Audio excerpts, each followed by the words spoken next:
স্বাগত ডিবিসি সংবাদে আপনাদের সাথে আছি আমি অর্ঘমিত্র তরফদার। এবার জানাবো খবরের বিস্তারিত।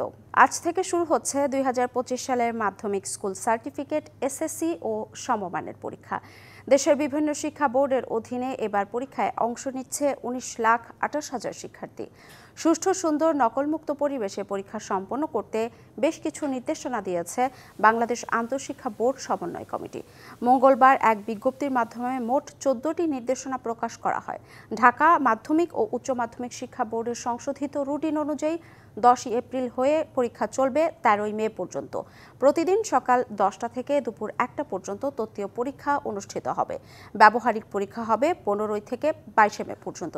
সম্প্রতি গণিত বিষয়ের পরীক্ষা পেছানো হয়েছে। পূর্ব ঘোষিত তারিখের পরিবর্তে এই পরীক্ষা অনুষ্ঠিত হবে ২১ এপ্রিল। এ অনুযায়ী নতুন সময়সূচিও প্রকাশ করা হয়েছে। বাংলাদেশ স্থলবন্দর দিয়ে ভারতের সুতা আমদানি বন্ধ করে দেয় ভারত পাল্টা জবাব হিসেবে ট্রান্সশিপমেন্ট সুবিধা বাতিল করেছে বলে মনে করেন ব্যবসায়ীরা। বিশ্লেষকরা বলছেন, এর মাধ্যমে বিশ্ব বাণিজ্য সংস্থার নিয়ম ভেঙেছে দেশটি। পণ্য পরিবহনে খুব বেশি প্রভাব না পড়লেও দুই দেশের সম্পর্কে নেতিবাচক প্রভাব পড়ার শঙ্কা তাদের। একই সাথে দেশের বিমানবন্দরে পণ্য পরিবহন খরচ কমানোর তাগিদ দিয়েছেন ব্যবসায়ীরা। ২০২০ সালের ২৯ জুন বাংলাদেশকে ট্রান্সশিপমেন্ট সুবিধা দিয়েছিল ভারত। এর মাধ্যমে ভারতের বন্দর বা বিমানবন্দর ব্যবহার করে বাংলাদেশের পণ্য তৃতীয় দেশে পাঠানো যেত। বুধবার এই সুবিধা তুলে নেয় দেশটি। Bangladesh on the transshipment. তবে এ সিদ্ধান্তে নেপাল ও ভুটানে বাংলাদেশি পণ্য রপ্তানির ক্ষেত্রে কোনো প্রভাব পড়বে না বলেও জানানো হয়। আর্থিক খাতের বিশ্লেষকরা বলছেন, এই সুবিধা বন্ধ করে বিশ্ব বাণিজ্য সংস্থার নিয়ম ভেঙেছে ভারত। এর পিছনে বাংলাদেশের কোনো দুর্বলতা আছে নাকি রাজনৈতিক সিদ্ধান্ত, তা খতিয়ে দেখার পরামর্শ দিয়েছেন তারা। বিশ্ব বাণিজ্য সংস্থার নিয়মের কথা বলি, তাহলে কিন্তু এটা সেই নিয়মের পরিপন্থী। কারণ এটা তার বিশ্ব বাণিজ্য সংস্থার নিয়মের মধ্যেই রয়েছে যে সমস্ত দেশে পণ্য চলাচলের জন্য অসুবিধা রয়েছে, তারা কিন্তু তৃতীয় আরেকটা দেশের মধ্য দিয়ে যে পণ্য সেখানে ডেলিভারি দিতে পারে। আর্থিক খাতের বিশ্লেষকরা বলছেন, পণ্য পরিবহনে বিকল্প রাস্তা থাকায় এই সিদ্ধান্তের কারণে বাংলাদেশ খুব বেশি ক্ষতিগ্রস্ত হবে না। তবে দুদেশের সম্পর্কে নেতিবাচক প্রভাব পড়ার শঙ্কা আছে। বিষয়গুলো শুধুমাত্র পণ্যের সহজ যোগাযোগকে করে না, উভয় দেশের মানুষের সম্পর্কেরও, তার সুস্থ বোধের, তার চিন্তা চেতনা, তার সংস্কৃতিরও একটা সংযোগ ঘটায়, যেটা ওই প্রচুর টাকা পয়সা দিয়ে, এক সামরিক শক্তি দিয়ে সেটাকে মোকাবেলা করা যায় না।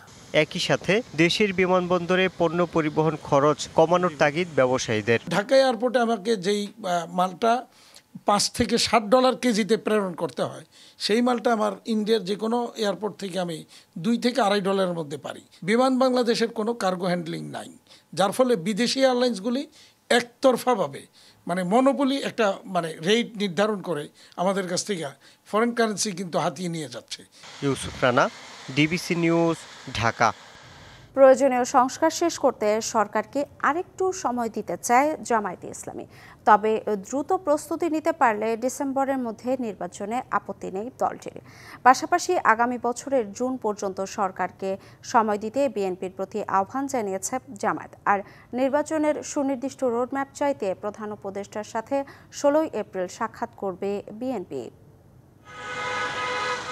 নির্বাচন সহ বিভিন্ন বিষয়ে সরকারের তরফ থেকে নানামুখী বক্তব্য ধোঁয়াশা সৃষ্টি হয়েছে বলে মনে করছে বিএনপি। এই পরিস্থিতিতে নির্বাচনের সুনির্দিষ্ট রোডম্যাপ চাইতে অন্তর্বর্তী সরকারের প্রধান উপদেষ্টার সঙ্গে দেখা করতে চায় দলটি। এরপর ১৬ এপ্রিল সাক্ষাতের সময় পেয়েছে বিএনপি। আমরা মাননীয় প্রধান উপদেষ্টার কাছে সুনির্দিষ্টভাবে আগামী জাতীয় সংসদ নির্বাচনের জন্য ডিসেম্বরের আগে একটা রোডম্যাপ অবশ্যই আমরা চাইব। এর আগে একটি গণমাধ্যমের সাথে সাক্ষাৎকারে নির্বাচন ইস্যুতে আন্দোলনের ইঙ্গিত দিয়েছিলেন বিএনপির স্থায়ী কমিটির সদস্য সালাউদ্দিন আহমেদ। এদিকে জামায়াতে ইসলামীর সেক্রেটারি জেনারেল ডিবিসি নিউজকে বলেন, সংস্কার শেষ করতে আরেকটু সময় দেওয়ার পক্ষে তার দল। ন্যূনতম সংস্কার যদি তারা ডিসেম্বরের মধ্যে করে ফেলতে পারে তাহলে এটা সম্ভব। জুলাই অভ্যুত্থানের নিষ্ঠুর নির্মম বর্বরতার স্মৃতিটা যেন আমরা ভুলে না গিয়ে সেই অপরাধীদের বিচার এবং সুষ্ঠু নির্বাচনের প্রয়োজনীয় সংস্কারটা আমরা অন্তত সেরে নির্বাচনে চলে যাই। সেটা হোক ডিসেম্বরে, হোক মার্চে, হোক জুনে, এই জন্য দিনক্ষণ বেঁধে দিলে সেটা যদি রক্ষা না হয় আমি কেন বেঁধে দেবো? জনগণের ভোগান্তি ও অশান্তি সৃষ্টি হয় এমন কোনো কর্মসূচি না দিতে বিএনপির প্রতি আহ্বান জামায়াতের। দেশকে অস্থিতিশীল বা অরাজক পরিস্থিতি এমন আনরেস্ট না করা হয়, নির্বাচনটা নিয়ে জাতি আবার শঙ্কিত হয়ে ওঠে। আমরা যে সুষ্ঠু পরিবেশ, যে নির্বাচন, একটা ভালো বাংলাদেশের জন্য এত 15, 16, 17 বছর অপেক্ষা করলাম, এত জীবন দিলাম, তা 2 মাস 6 মাস কি আগে হলো কি পরে হলো, এটা আমাদের কাছে খুব ইম্পর্ট্যান্ট না। ইম্পর্ট্যান্ট হচ্ছে যে নির্বাচনটা নিরপেক্ষ হবে কিনা, ওইটা আমাদের কাছে important. Mohaiminul Khan Apu, DBC news, Dhaka. 10,000 হজ প্রত্যাশীর অনিশ্চয়তা অচিরেই কেটে যাবে। ইতিমধ্যে অর্ধেকের বেশি যাত্রীর সমস্যার সমাধান হয়েছে। এ নিয়ে উদ্বিগ্ন হবার কিছু নেই বলে জানিয়েছেন ধর্ম উপদেষ্টা। নিবন্ধিত সবার হজ যাত্রা নিশ্চিত করতে কাজ করার কথা বলছে বেসরকারি এজেন্সিগুলোর সংগঠন হাবো। চলতি বছর 1,27,198 জনের কোটার বিপরীতে নিবন্ধন করেছে 87,100 জন হজযাত্রী। সরকারি হজযাত্রীদের সকল প্রস্তুতি সম্পূর্ণ হলেও বেসরকারি ব্যবস্থাপনায় 10,000 যাত্রীর বাড়ি ও পরিবহন ভাড়া না হওয়ায় দেখা দেয় উদ্বেগ। মঙ্গলবার নিজ মন্ত্রণালয়ে হজের সর্বশেষ প্রস্তুতি নিয়ে সাংবাদিকদের মুখোমুখি হন ধর্ম উপদেষ্টা। মক্কায় 7,274 জন, মদিনায় 3,213 জন, মোট 10,687 জন হজযাত্রীর বাড়ি ভাড়া এখনো চূড়ান্ত হয়নি। তবে ধর্ম উপদেষ্টা বুধবার ডিবিসি নিউজকে জানা 2-1 দিনের মধ্যে অনিশ্চয়তা কেটে যাবে। 2-1 দিনের ভিতরে সবার বাড়ি ভাড়া সম্পন্ন হবে। এভাবে যদি হয় তাহলে হজ ব্যবস্থাপনায় যে চ্যালেঞ্জ, যে বাধা, এগুলো আর থাকবে না। আগামী দিনগুলোতে এজেন্সিগুলো সৌদি আরবের ডেডলাইন, সৌদি আরবের অর্ডার, এটা মেনে চলবে। এদিকে হজ এজেন্সিগুলোর সংগঠন হাবের নেতারা বলছেন, নিবন্ধন করা সবার হজে যাওয়া নিশ্চিতে কাজ করছেন তারা। যারা এখনো বাড়ি ভাড়া সম্পন্ন করতে পারেন নাই তাদের সাথে আমরা সার্বক্ষণিক ব্যক্তিগতভাবে যোগাযোগ রাখছি এবং আমরা তাদের থেকে আশ্বস্ত হয়েছি যে যথাসময়ে ইনশাল্লাহ এই কাজটা শেষ হবে। 2025 হজ পালন করার জন্য নিবন্ধন করেছেন। আমি বিশ্বাস করি আল্লাহ পাকের ইচ্ছায় তারা সকলেই হজ পালন করবেন।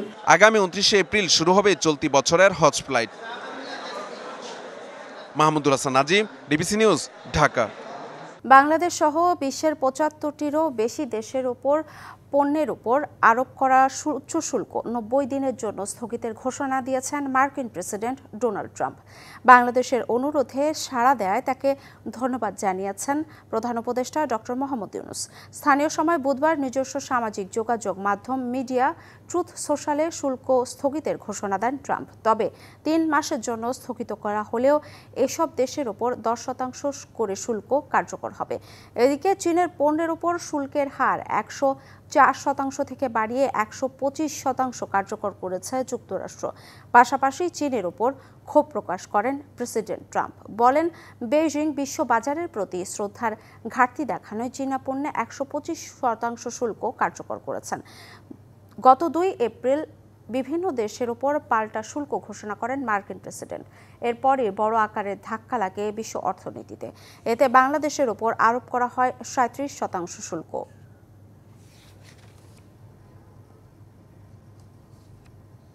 ডিবিসি সংবাদ এই ছিল এখনকার মতো। ডিবিসি নিউজের সংবাদগুলো পড়তে ভিজিট করুন dbcnews.tv আর ভিজিট করুন ডিবিসির ফেসবুক পেজ এবং ইউটিউব চ্যানেল। ডিবিসির সঙ্গেই থাকুন।